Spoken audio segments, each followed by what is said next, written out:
Now at 5 a.m. on WKYT this morning, a Lexington gas station is robbed for the second time in a matter of 2 days, and police are still looking for both suspects this morning. A Kentucky father talks about ending the violence after losing 2 sons to deadly crimes. Kentucky being represented well by Jordan Smith, who is preparing for his final live performance on The Voice.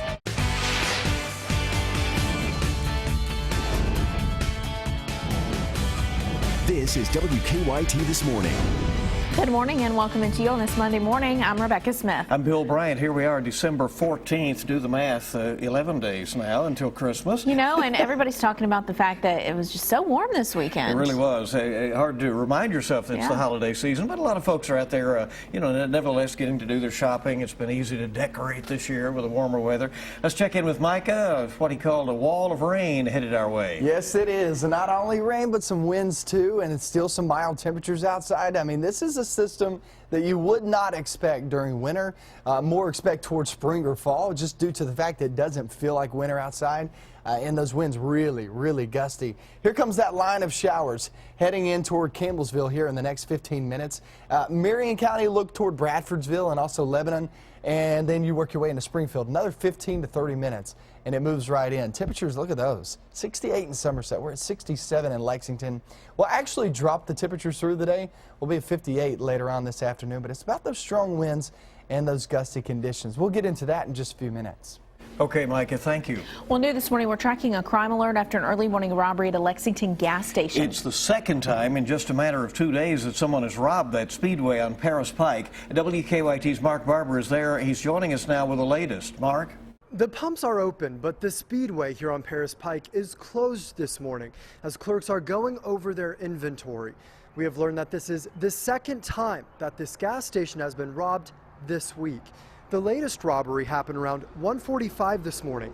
That's when police say a robber walked in and out of the store 3 times before he came back, pulled a knife, and demanded cash.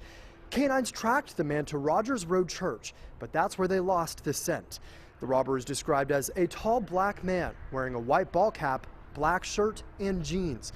We're told that does not match the description of the robber who hit the gas station around 3:30 Saturday morning. In that case, police say the crook was carrying a baseball bat. Again, limited suspect descriptions that police are working off to find these 2 criminals. At this point, they say they're relying on the public information from them to help them track these 2 men down. They say if you have any information about these robberies, please call police. In Lexington, Mark Barber, WKYT. A man accused of kidnapping a child will be arraigned today in Lexington. Police say Michael Allen injured his girlfriend during a fight and took off with her child. Police found Allen and the child at La Quinta Inn. Allen is charged with kidnapping, assault, and receiving stolen property. A young man injured in a crash in Wayne County has died. The weekend crash happened on East Highway 92. The Fayette County coroner says 23-year-old Travis Prater of Monticello died at UK Hospital. The crash is still under investigation. A Wisconsin woman is now charged with murdering a man who was found in a box along a southern Kentucky road. Rose Cooney is charged with intentional homicide and hiding a corpse. Police say she killed her boyfriend, Douglas Bailey, and dumped his body in Bell County, Kentucky. Bailey was a truck driver. His sister reported him missing when he didn't show up for Thanksgiving in Peoria, Illinois. Cooney is an instructor at the University of Minnesota. It was another violent weekend in Louisville. 4 people were murdered in 2 days. Family and friends honored the murder victims last night. For one family, the pain of losing a loved one isn't new. Craig Bland's 22-year-old son was murdered in 2012. Over the weekend, Bland lost his other son. Whoever done this, I let the law take it in the hand. I don't want nobody going out here doing nothing stupid and putting my son's name on and say, well, you done it for him. No, you didn't. Weird. 2 others were shot and killed on Saturday. Police say a 4th person was stabbed to death Saturday night. There have been more than 80 homicides in Louisville this year. A statue at a Lexington church was destroyed by vandals. The Herald later reports someone broke part of the Sacred Heart of Jesus statue outside of Lexington's St. Peter Claver Catholic Church last week. Police have no description of the vandals. The church says that statue is beyond repair. A disturbance at a Southern Kentucky drive-thru landed a man in jail. New this morning, the Laurel County Sheriff's Office arrested Solomon Williams. Police say Williams had a BB gun when he was cursing at customers and scaring employees at a fast food restaurant in North Corbin. He's accused of being drunk in public and faces several charges. Time this morning is 5:05 on WKYT. Northern California is being battered by a third winter-like storm in a week. There's rain, strong winds, even snow in the higher peaks of the Sierra Nevada.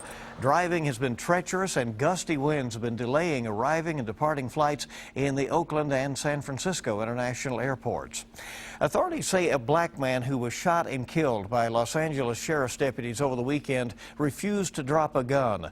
Video shows Nicholas Robertson on the ground with the gun still in his hand. Critics are asking why two deputies fired 33 bullets at him. Today marks 3 years since the Sandy Hook school massacre in Connecticut. Over the weekend, demonstrators held marches and rallies to remember the 26 victims. Another rally calling for an end to gun violence will take place outside the National Rifle Association headquarters today. Top New York officials are demanding that the federal government share classified watch list information on suspected terrorists so the state can block them from buying guns legally. Senator Charles Schumer and Governor Andrew Cuomo say keeping the information secret creates a dangerous terror gap. Well, he's been surprising us from the start. Tonight, a Kentucky native hopes to have one more powerful performance. All the talk, certainly, around here. Jordan Smith goes into tonight's finale of The Voice as a front runner. WKYT's Mike Byer is taking a look at how he got there. Mike, good morning.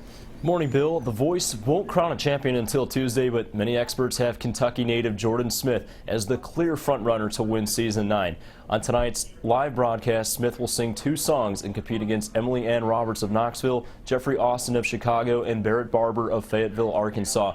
This will be the first part of the show's finale. Then on Tuesday night, the winner will be announced during a 2-hour season finale. So, what will the Lee University student bring to the table tonight?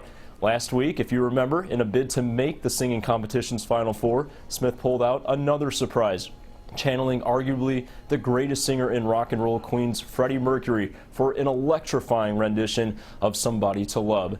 With that said, Smith's fans in Kentucky and across the country will be tuning in tonight to see if the Cold Iron resident has one more surprise in store to win the whole thing. At the live desk, Mike Byer, WKYT. All right, we'll all wait and see, right? Yeah. Well, despite their own hardships, one Garrett County church is making sure that others have a happy holiday. Lancaster First Assembly of God lost a good portion of their church to fire earlier this year. They've been having service at a nearby theater ever since. During yesterday's service, Pastor Wendell Johnson gave away 100 new bikes. It's amazing to be a giver, because God's a giver, and you're never more like God than when you're giving. The congregation raised about $5,000 to pay for those bikes. All right, what a good outreach for that church, despite the troubles that they've had in the year behind. All right, WKYT this morning, just getting started. Great to have you along with us here on Monday morning. A new report looks at the growing trouble caused by drones. A look at some surprising numbers in 10 minutes. And also, a whale of a movie sinks at the box office, leaving a Kentucky native still standing on top.